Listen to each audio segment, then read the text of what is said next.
Nyari Tali, Dakar, 18h43.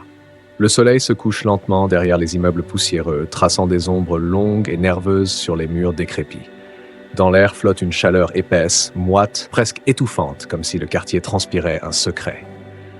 Ibrahima Diallo, costume froissé, sac en bandoulière, regarde la rue comme on regarde un rêve oublié. Ses pas sont lents, incertains. Il avance comme un enfant qui revient dans une maison qu'il n'a connue qu'à travers des photos en noir et blanc. Il s'arrête au bout de l'impasse. Là. La maison. Celle où il est né. Celle qu'il a quittée le jour où sa mère est morte, ou disparue. Il ne sait plus. Sa mémoire est un puzzle cassé. Des images, des cris, un escalier, du sang, et puis plus rien. La maison semble avoir été figée dans le temps. Murs ternes, portes fermées, rideaux déchirés par le vent.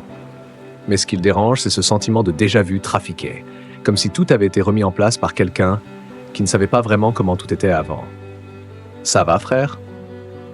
Une voix le tire de ses pensées. Un vieil homme assis sur une chaise en plastique verte, un vieux chapeau sur la tête, un regard fixe, sans chaleur. « Tu cherches quelqu'un ?» demande-t-il. Ibrahima hoche la tête. Sa gorge est sèche. « Je suis revenu. J'ai grandi ici. Ma mère s'appelait Fatou Diallo. C'est notre maison. » Le vieux plisse les yeux. Il le détaille, longtemps, puis secoue lentement la tête. « Non. Personne n'a jamais vécu là. Pas depuis que je suis là, en tout cas. » Ibrahima sent une sueur glacée couler le long de sa nuque. « Ce n'est pas possible. J'ai des souvenirs ici. Mon lit était à l'étage. Il y avait un tableau dans le salon, une vieille radio rouge. » Le vieux le coupe. « Tu dois te tromper. » Autour, des gens le regardent, discrètement. Une femme cache son enfant derrière elle. Un jeune garçon passe à vélo, ralentit et accélère en croisant son regard. Tout le monde semble le reconnaître. Mais personne ne veut l'admettre. Il sort son téléphone, écran noir, pas de réseau, il le secoue, rien. Une angoisse sourde lui serre la poitrine. Il se tourne vers la maison, avance, lentement. Chaque pas fait grincer la terre comme une plainte. Il pose la main sur la porte. Elle est tiède, trop tiède. Puis sans qu'il force, elle s'ouvre, toute seule. Un grincement aigu, long, presque douloureux. L'intérieur est sombre. Il fait anormalement frais. Un parfum étrange flotte dans l'air, quelque chose entre l'encens brûlé et les fleurs pourries. « Maman ?» souffle-t-il. Personne ne répond. Il entre. Le bois craque sous ses pas. Les murs sont couverts de poussière. Mais il y a des traces fraîches, des empreintes, comme si quelqu'un vivait encore là. Dans le salon, la vieille radio rouge est là, posée sur la commode, mais l'aiguille est bloquée, sur 88.8 et elle grésille toute seule, alors qu'elle n'est pas branchée. Ibrahima s'approche, il tend la main et soudain, la porte d'entrée se referme violemment derrière lui. Il sursaute, se retourne, il n'y a personne. Silence, puis une voix très basse, presque un murmure, sorti de nulle part. « Tu n'aurais jamais dû revenir. » L'intérieur de la maison est plus grand qu'il ne se souvenait. Ou peut-être que ce n'est pas la même maison. Les murs semblent respirer, littéralement. À chaque silence, un léger craquement. À chaque pas, un souffle qui monte du sol comme si la maison elle-même était vivante. Ibrahima reste immobile, son regard fixé sur la vieille radio rouge. Elle grésille toujours, une fréquence unique, 88.8, il la débranche. Rien ne change, elle continue de cracher des sons, des bribes de phrases, des mots indistincts. Puis soudain, sa propre voix. « Maman ?» Maman ouvre la porte. J'ai peur. Il recule, le souffle court. Il se souvient. Cette phrase, il l'a dite. Il avait 9 ans, cette nuit-là. La pluie battait les vitres. Il était seul dans le couloir. Il avait crié. Frappé à la porte de la chambre de sa mère, mais personne n'avait répondu. Il monte lentement les escaliers, chacun de ses pas réveille des souvenirs flous, des ombres au coin des marches, des bruits qu'il croyait inventés. Il s'arrête devant la porte de sa chambre d'enfant. La poignée est froide. Tremblant, il entre. Tout est comme avant. Le petit lit, la commode verte, les posters arrachés, et sur le bureau, posé avec soin, un carnet noir. Son carnet. Il le reconnaît immédiatement. Couverture en cuir abîmée, une page déchirée en coin. Mais il ne l'avait pas pris avec lui en quittant la maison. Il l'avait perdu. Il l'avait cherché pendant des années. Il l'ouvre. Les premières pages sont remplies de dessins. Une maison, une femme sans visage, des formes sombres derrière une porte, et au milieu, une phrase griffonnée à la hâte. « Si tu lis ça, c'est que tu n'as pas oublié. Mais eux, ils veulent que tu oublies. Il sent son cœur cogner contre sa poitrine. Sa vision se brouille. Des pas. En bas. Quelqu'un est entré. Il referme le carnet, le serre contre lui et s'avance vers la porte. Il jette un coup d'œil dans l'escalier. Personne. Mais le sol du salon est humide, comme si quelqu'un était trempé. Des traces de pas mouillés mènent vers la cuisine. Il descend lentement, chaque marche est un supplice. Dans la cuisine, rien, sauf une photo posée sur la table. Une vieille photo. Un Polaroid jauni. Dessus, lui enfant, assis sur les genoux d'une femme floue. Elle porte une robe wax rouge, on ne voit pas son visage, il a un énorme sourire, mais dans le coin de la photo, à peine visible, une ombre noire, floue, qui regarde la scène, depuis le couloir. Ibrahima repose la photo. Le carnet tombe de ses mains, s'ouvre à une autre page. Il y lit « La prochaine fois que tu reviendras ici, tu ne seras plus seul. » Il lève les yeux. Et dans le miroir fissuré au fond de la pièce, quelqu'un se tient juste derrière lui. Le reflet dans le miroir est flou, mais il est là. Une silhouette noire, debout, derrière lui. Ni visage, ni yeux, ni bouche. Juste une forme humaine, statique, comme taillée dans la nuit. Ibrahima n'ose pas se retourner. Son souffle devient court, sa nuque est glacée, il sent une présence, une chaleur froide. Un poids dans la pièce, comme si l'air lui-même refusait de bouger. Le miroir vibre, légèrement, puis un craquement. Une fissure se dessine lentement sur le verre. Elle traverse son propre reflet comme une cicatrice. Il ferme les yeux, compte jusqu'à 3, se retourne, lentement. Personne. La pièce est vide, mais le sol est sec. Les traces de pas mouillés ont disparu. Il regarde à nouveau dans le miroir. Son reflet est là, seul. Mais un détail attire son regard. Le reflet du carnet est ouvert, alors que dans sa main, il est fermé. Il l'ouvre à la même page que dans le miroir. Une nouvelle phrase y est apparue. Tu crois être seul, mais tu es divisé. Ibrahima sursaute, sa main tremble, la lumière clignote, une fois, 2 fois, puis s'éteint. Plongé dans le noir, il respire fort, très fort, il pose une main sur le mur, cherche l'interrupteur. Rien. Puis il entend un rire d'enfant, aigu, lointain. Mais pas un rire joyeux. Un rire brisé, comme si l'enfant riait à l'envers. Il quitte la cuisine à tâtons, remonte à l'étage, le carnet toujours serré contre lui. Dans le couloir, une porte est entr'ouverte, celle de la chambre de sa mère. Elle était toujours fermée à clé, toujours, même quand il vivait ici. Il pousse lentement la porte, l'air est glacial et au centre de la pièce, une chaise. Sur la chaise, une poupée habillée exactement comme sa mère. Robe rouge, foulard blanc et au mur écrit à la craie « Tu as oublié ce que tu as vu. Nous non. » Il recule. Son cœur bat à tout rompre. Et là au sol, il remarque quelque chose de familier. Une feuille déchirée. Il la reconnaît, elle vient de son carnet, la page manquante. Il la ramasse, la retourne, un dessin. Un enfant caché sous un lit, un homme qui crie, une silhouette armée d'un couteau, et un corps au sol. La scène qu'il a toujours cru être un cauchemar. Ibrahima tombe à genoux. Non, c'est pas vrai. Il pleure. Mais une autre voix répond à la sienne depuis l'ombre de la pièce. Si, c'est toi qui as fermé la porte ce soir-là. C'est toi qui as oublié. La pièce est silencieuse. Mais dans la tête d'Ibrahima, c'est une tempête. Il regarde la feuille, le dessin, le sang représenté par des traits rouges rageurs. Le souvenir commence à s'ouvrir comme une blessure mal cicatrisée. Il était là, cette nuit-là. Il avait tout vu. Mais quelque chose ou quelqu'un avait effacé la scène de sa mémoire. Une voix monte dans sa tête. Pas une voix extérieure, sa propre voix. Mais plus jeune, plus fragile. Ne regarde pas, tu vas avoir peur, tu vas pleurer. Reste sous le lit, ferme les yeux, compte jusqu'à 100. Il serre la tête entre ses mains. Les murs de la pièce semblent se resserrer autour de lui. Le plafond descend, les ombres grandissent, et soudain, le sol se fissure. Un craquement brutal. Un morceau de parquet cède sous ses genoux. Il recule brusquement, haletant. Un espace vide, un trou rectangulaire caché sous le bois, une sorte de petite trappe. Il glisse la main à l'intérieur. Ses doigts touchent quelque chose de dur, froid, métallique. Une clé, attachée à un ruban noir, usé, et une étiquette fanée accrochée dessus où l'on peut à peine lire « Chambre 11, mémoire ». Il fronce les sourcils. « Chambre 11 ?» Il n'y a pas 11 pièces ici. Il sort son téléphone, l'écran s'allume, miraculeusement. Un seul fichier audio intitulé « Ne l'écoute pas ». Il clique. Une voix, la sienne. Mais ce n'est pas un message, c'est un enregistrement d'une séance. Vous devez vous souvenir, Ibrahima. Pourquoi avez-vous fui?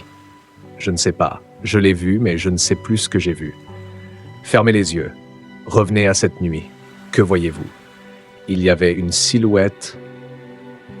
Quelqu'un dans le couloir, et maman criait mon nom, mais je n'ai pas bougé.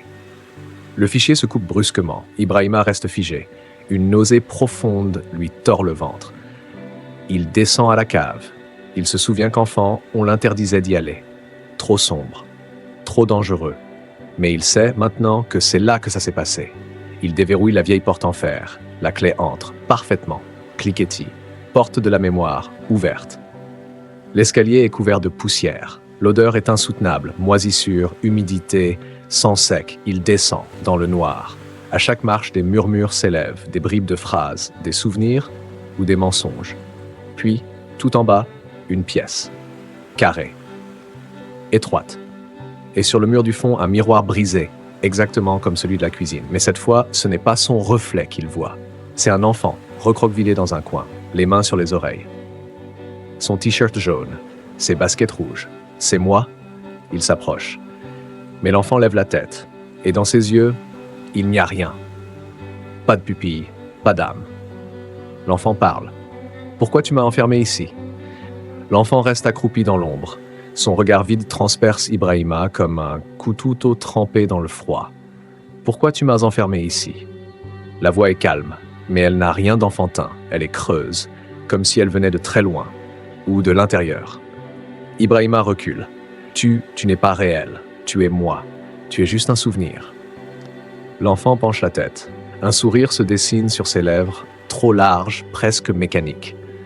Non, Ibrahima, je suis la partie que tu as abandonnée. La nuit où tu as fermé les yeux. La nuit où tu as décidé que ce n'était pas toi. Tu m'as enterré ici, avec la vérité. Il éclate de rire. Un rire distordu, saturé, comme passé dans un haut-parleur cassé. Autour d'eux, les murs suintent.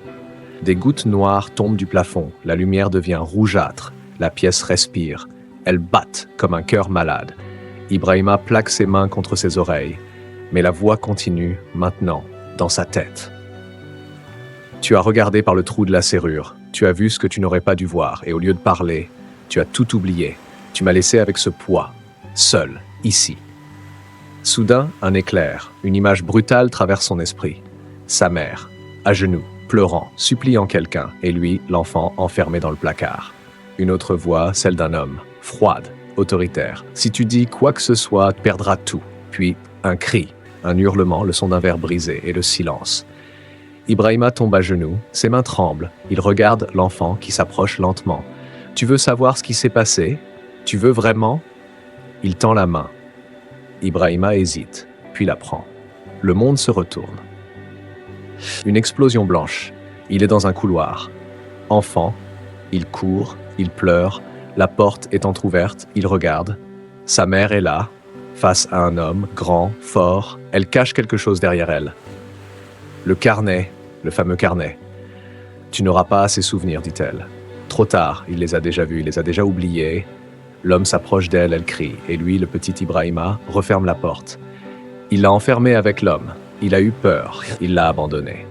Retour dans la cave. Ibrahima halète. Il tombe au sol. L'enfant a disparu. Le miroir est brisé.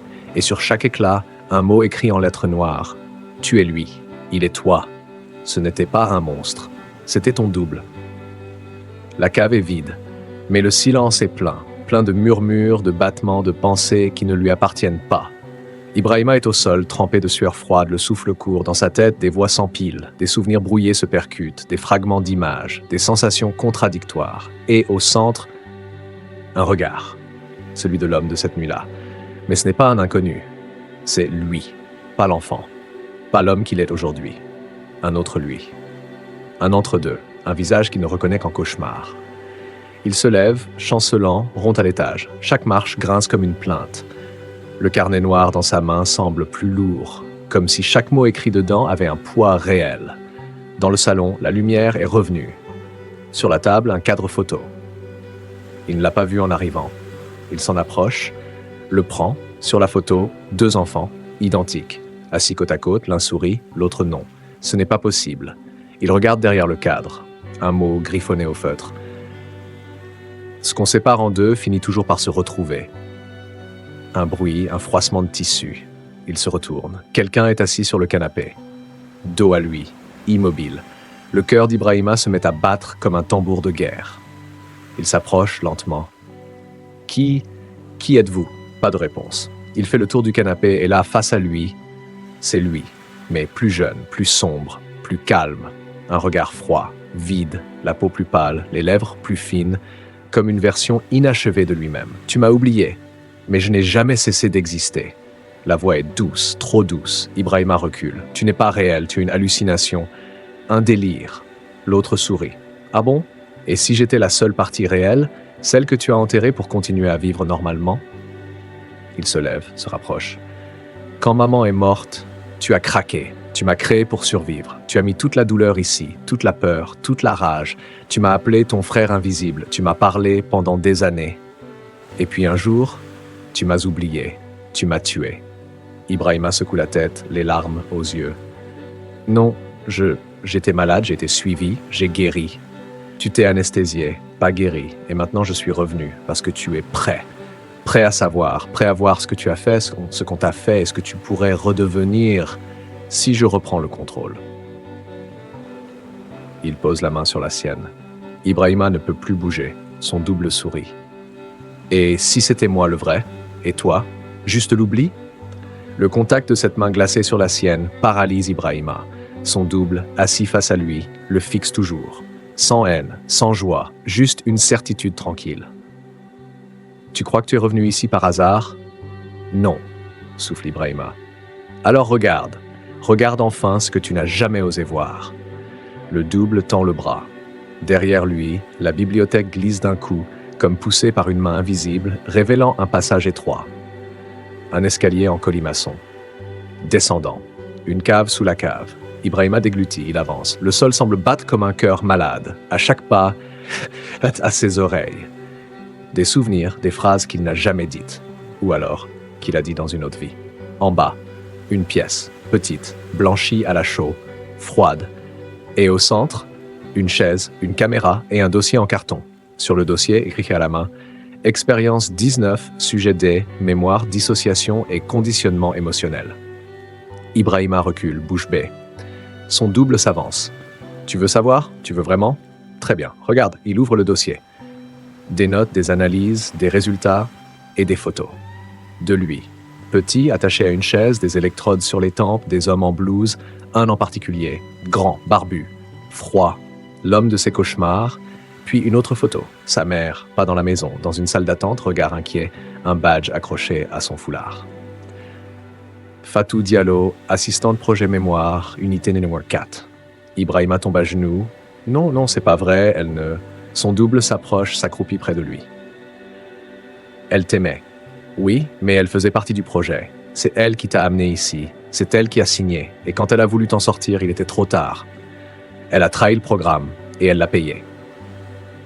Ibrahima tremble. Il hurle. Il frappe le sol, il pleure. Pourquoi moi? Pourquoi moi? Son double le regarde avec tendresse. Parce que tu étais spécial. Parce que ton esprit pouvait contenir deux âmes. La sienne et la mienne. Et maintenant que tu sais, il ne reste plus qu'une question. Il se redresse. Son ombre grandit derrière lui. Qui vas-tu laisser vivre? Toi ou moi? Silence. Total. Mais assourdissant. Dans cette pièce secrète, loin sous la maison, le monde entier semble s'être arrêté. Seuls les battements du cœur d'Ibrahima résonnent, forts, désordonnés, comme s'ils hésitaient eux aussi. Son double est debout, face à lui, les bras croisés, calme comme une vérité qu'on ne peut plus nier. Tu comprends maintenant, non? Je comprends que je suis un monstre, murmure Ibrahima. Le double secoue lentement la tête. Tu n'es pas un monstre, tu es un homme incomplet. Moi, je suis ce qui te manque. Flash! Une scène refait surface dans sa mémoire, une scène oubliée. Il est petit, il joue avec une corde, il attache un oiseau, il regarde battre des ailes, paniquer, saigner, et il rit. Un rire d'enfant, mais qui ne lui ressemble pas. Il a peur de cette version de lui. C'était toi, c'était nous, tu as eu peur de ce que tu étais capable de faire, alors tu m'as enfermé, tu m'as séparé, Et tu as vécu une vie floue, sans passion, sans couleur, mais sans danger. Sauf que maintenant, tu es de nouveau complet. Le miroir en face de lui vibre. Sur le verre, 2 reflets, lui et l'autre. Mais cette fois, il se regarde dans les yeux. Pourquoi tu veux revenir? Pourquoi maintenant? Parce que le monde qui t'attend dehors est plein de violence. Tu ne tiendras pas sans moi. Regarde-toi. Tu trembles, tu es vide. Moi, je peux te remplir. Avec moi, tu n'auras plus peur. Tu ne souffriras plus. Tu sauras, tu verras. Tu frapperas avant d'être frappé. Ibrahima ferme les yeux, il voit des souvenirs qu'il n'a jamais vécus, des femmes qui pleurent, des enfants qu'il pousse, des hommes qu'il insulte, un corps qu'il jette dans l'eau, il hurle « Non, je refuse de devenir ça ». Mais son double rit. Tu l'as déjà été. Ce que tu refuses de devenir, tu l'as déjà été. Tu n'as fait qu'oublier. Encore, encore, encore. Tu m'as effacé 100 fois. Et 100 fois, je suis revenu. Parce que sans moi, tu n'es rien. Une coquille. Un masque. Il s'approche, pose une main sur la poitrine d'Ibrahima. Alors maintenant, choisis, où tu continues à fuir, ou tu acceptes. Et ensemble, on réécrit ton histoire. Une seule tête, 2 âmes. Un seul but, ne plus jamais être brisé. Ibrahima ferme les yeux. Le miroir vibre. Le carnet s'ouvre tout seul à la dernière page. Rien n'est écrit, juste une ligne vide. Une place pour une signature. Celle de celui qui décide de prendre le contrôle. Il prend le stylo, main tremblante. Il hésite, puis écrit un seul mot. Le stylo griffe le papier, lentement, comme s'il écrivait un pacte ancien. Ibrahima a signé. Un seul mot. Nous. Pas moi. Pas lui. Nous. Il pose le carnet, il lève les yeux, son double sourit. Mais pas un sourire de victoire, un sourire de soulagement. Comme si ce moment était attendu depuis toujours. Enfin, tu m'as reconnu, tu m'as embrassé, tu as compris. Ibrahima se lève. Ses jambes ne tremblent plus, ses yeux sont calmes, son souffle maîtrisé. Mais quelque chose a changé. Un regard plus profond, plus lourd. Comme si 2 personnes habitaient désormais la même peau. Il avance vers le miroir. Un seul reflet, mais dans les yeux, 2 flammes. Retour à la surface. La maison n'a pas changé. Et pourtant, elle ne semble plus menaçante. Elle est silencieuse, docile, comme si elle savait que celui qui en sortira n'est plus une proie. Ibrahima ouvre la porte. Le vieil homme du quartier est toujours assis sur sa chaise plastique. Il lève la tête, le regarde. Un silence. Le vieil homme se lève pour la première fois. « Tu te souviens de moi ?» Ibrahima le fixe. « Non, mais l'autre moi ?» Oui, le vieux sourit. Mais ce sourire, cette fois, est triste fait. Tu es complet, oui, et je vois clair maintenant. Tu vas faire quoi? Ibrahima baisse les yeux vers ses mains. Terminer ce qu'elle avait commencé, révéler ce qu'on a voulu enterrer. Pas pour moi, pas pour moi, mais pour les autres, pour tous les enfants comme moi, qu'on a brisés en morceaux. Plus tard, centre-ville de Dakar. Un immeuble. Anonyme, il entre. Calme, sûr. À l'accueil, une femme en tailleur le regarde. « Monsieur, vous avez rendez-vous ?» Il sourit. « Je suis le rendez-vous. » Il tend le carnet, ouvert à la dernière page, celle où il a signé. Et derrière lui, dans l'ombre du hall. Le reflet de son double passe furtivement dans le miroir. Ce soir-là, à Niaritali, un incendie mystérieux ravage la maison abandonnée. Aucune trace de squat, aucun câble défectueux, juste un feu et un mot gravé dans le sol, retrouvé sous les cendres. Je me souviens, et je suis 2. Dakar, plateau. Un immeuble gris, sans enseigne, pas de fenêtre aux étages supérieurs.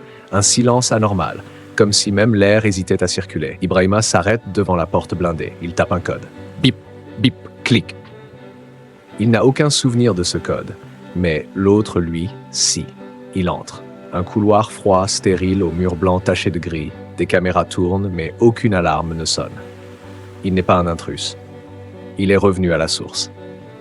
Dans sa main, le carnet noir, mais à présent, des pages se remplissent toutes seules. Des notes, des noms, des dates, des voix dans sa tête récitent des morceaux de vérité. Un puzzle qui s'assemble en silence. Au bout du couloir, une porte marquée « Mémoire collective niveau 3 ». Il entre. Une salle immense, des centaines de dossiers, des écrans, des fauteuils attachés au sol avec des sangles, des casques de stimulation neuronale, et sur les murs, des photos d'enfants. Des centaines, peut-être des milliers. Chacun un numéro, un code, et à côté, un mot. Effacé. Rejeté. Dissocié. Il parcourt les rayons, cherche, son cœur bat comme un tambour de guerre, puis il le trouve. Sujet D19, Diallo, Ibrahima, test réussi, fragmentation stable, mémoire partielle conservée, statut échappé. Il tremble et sous son propre dossier, d'autres noms familiers. Des enfants de Niaritali, des amis qu'il croyait morts disparus. Fous. Ils étaient là, comme lui, brisés, testés, oubliés. Un bruit, derrière lui. Une femme, cagoule noire, gants, arme à la ceinture. Tu n'étais pas censé revenir, il ne bouge pas. Et pourtant je suis là. Tu sais ce que ça signifie? Oui. La guerre des souvenirs commence, et cette fois on n'effacera rien. On révélera tout. Elle le regarde, longtemps, puis baisse son arme et murmure. Tu crois être seul, Ibrahima? On est des centaines, dissociés, éparpillés, réveillés, et on attendait un signal. Cette nuit-là, dans la banlieue de Dakar, 12 anciens sujets se retrouvent dans un terrain vague. Ils ne se connaissent pas, mais leurs regards se reconnaissent. Et au centre de tous, Ibrahima, le carnet noir dans la main, le regard fixe. Ce qu'ils ont brisé, ils vont devoir l'affronter, pas en silence, mais en mémoire. Parce que la mémoire est un champ de guerre. Et maintenant, nous sommes des soldats. Dakar, 3h17 du matin, quartier Anne-Maristes. Une lumière clignote dans l'ombre. Sous un pont désaffecté, 12 silhouettes se tiennent en cercle, encapuchonnées, silencieuses. Leurs visages ne se regardent pas, ils regardent au sol. Car au centre du cercle, posé sur un drap blanc, le carnet noir d'Ibrahima. Il tourne les pages.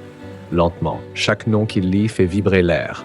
Chaque regard se tend un peu plus, des souvenirs enfouis ressurgissent sans prévenir. Il relève la tête. On nous a effacés, conditionnés, fragmentés. Mais il reste quelque chose que ni les drogues, ni les électrodes, ni les mensonges n'ont pu tuer. Notre lien. On est les survivants de la mémoire, les enfants de l'oubli, les témoins.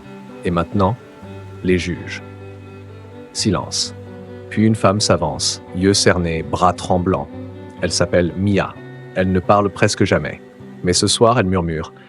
Il y avait un homme. Il me disait que j'étais spécial. Il disait que si je parlais, il m'effacerait encore. Il était là quand ils ont effacé ma sœur, il la regardait mourir. Je me souviens. Des larmes coulent. Un autre homme hoche la tête. Puis un autre. Un à un, ils disent « Je me souviens, je me souviens, je me souviens ». Ibrahima ferme les yeux. Ses poings se serrent. Alors on va les faire se souvenir aussi. Un par un. Nom par nom, masque par masque, jusqu'à ce que la vérité brûle. Le lendemain, les journaux parlent d'une attaque informatique anonyme. Des fichiers confidentiels ont été publiés, des noms, des lieux, des visages, des expérimentations menées dans des centres psychiatriques, des orphelinats, des écoles privées. Le nom du projet, Miroir Noir, financé secrètement par un partenariat entre une ONG internationale et un laboratoire militaire. Et dans un article du Daily Sénégal, une image trouble. Une silhouette encagoulée, un carnet dans la main, debout sur un toit, Dakar en arrière-plan. Mais ce soir-là, dans le groupe des réveillés, quelque chose craque. Un membre manque à l'appel. Le plus discret, le plus intelligent, il a disparu. Ibrahima sent son cœur se glacer. Un appel, masqué, une voix modifiée. Tu crois avoir tout compris, Ibrahima, mais tu n'as pas trouvé la racine. Tu n'as vu que la surface. Ceux qui t'ont créé sont toujours là et ils ont besoin de toi. Ou plutôt, de celui en toi que tu crois contrôler. Clic. Silence. Ibrahima baisse le téléphone. Son regard n'est plus le même. Ils ont pris Samba et ils croient que je vais revenir seul. Il lève les yeux vers les autres. On part les chercher. On retourne là où tout a commencé et cette fois, c'est eux qui vont oublier. Nous, on va graver. Quelque part entre Rufisque et Sébikotane. Le paysage est vide. Une route abandonnée. Une forêt plantée là comme pour cacher quelque chose. Et au fond, un bâtiment enterré. Sans panneau, sans nom. Juste un portail en acier rongé par le silence. Ibrahima se tient devant. Derrière lui, les 11 autres réveillés. Tout vêtus de noir, visage couvert, mais les yeux brillent. De colère, de souvenir, de lucidité. Il lève la main. Silence total. Puis il parle. Ce lieu est la racine. Là où ils ont tout commencé, là où ils ont fabriqué nos cauchemars, nos pertes de mémoire, nos reflets brisés, là où ils nous ont dédoublés. Aujourd'hui, on ne vient pas pour effacer. On vient pour écrire, dans leurs murs, avec leur sang s'il le faut. C'est ici que la guerre des souvenirs s'achève et que nous devenons mémoire vivante. Pas de résistance, le bâtiment est vide, trop vide. Des couloirs lisses, des murs propres, mais des bips résonnent doucement, des portes codées, des lumières froides. Une voix sort des haut-parleurs. Bienvenue Ibrahima, tu as fait tout ce chemin, mais tu ignores encore le vrai but du projet. Tu penses qu'il s'agissait d'effacer? Non, il s'agissait de fabriquer. Tu n'étais pas une erreur, tu es un prototype. Et ton double n'est que le premier étage. Tu es l'arme, et nous sommes la main. Ils atteignent la salle centrale. Une immense pièce ronde, des murs couverts d'écrans, des fichiers, des tests, des vidéos. Et au centre, Samba, assis, calme, souriant. Mais ce n'est pas lui. Quelque chose dans son regard a changé. Il se lève. Ils m'ont montré tout. Ils ont raison, Ibrahima. Tu crois mener une guerre pour la mémoire, mais tu es l'arme qu'ils ont voulu qu'on déclenche. Tout ça, c'était prévu. Ta fuite, ton retour, ton éveil, même ta révolte. Ils n'ont jamais perdu le contrôle. Ils t'ont guidé jusqu'ici. Et maintenant, ils veulent que tu décides. Tu deviens leur chef, leur messie, où tu me détruis et avec moi tous les souvenirs, tous, y compris ta mère. Tension, silence. Ibrahima sort son carnet noir, il ouvre les pages, sont blanches. Il comprend, tout a toujours été en lui. La mémoire, le double, le projet, la révolte. C'était lui depuis le début. Pas un survivant, un noyau, le noyau. Il lève les yeux fixes en bas et dit simplement « Ce que vous avez créé, vous ne le contrôlez plus. Parce que ce que vous avez oublié, c'est que la mémoire ne sert pas à obéir, elle sert à comprendre, à choisir. Et moi, je choisis la rupture. » Il tend la main vers le serveur central, pose le carnet dessus et allume l'incendie. Le feu se propage. Dossier après dossier, donnée après donnée, test après test, le système hurle, les voix mécaniques se brouillent, les alarmes chantent la fin, les murs se noircissent, le passé s'effondre. Mais eux, les réveillés, sortent debout. Dehors, le ciel est encore noir, mais à l'horizon, une lueur. Ça, Ibrahima s'arrête, regarde ses mains, il n'a plus de carnet, mais dans sa tête, tout est là. Il regarde les autres, puis dit doucement « On ne s'effacera plus, on n'oubliera plus, et surtout, on ne se divisera plus. Nous sommes un, et nous sommes la mémoire. » Si cette histoire vous a plu, n'oubliez pas de vous abonner, liker et surtout, continuez l'aventure avec nous.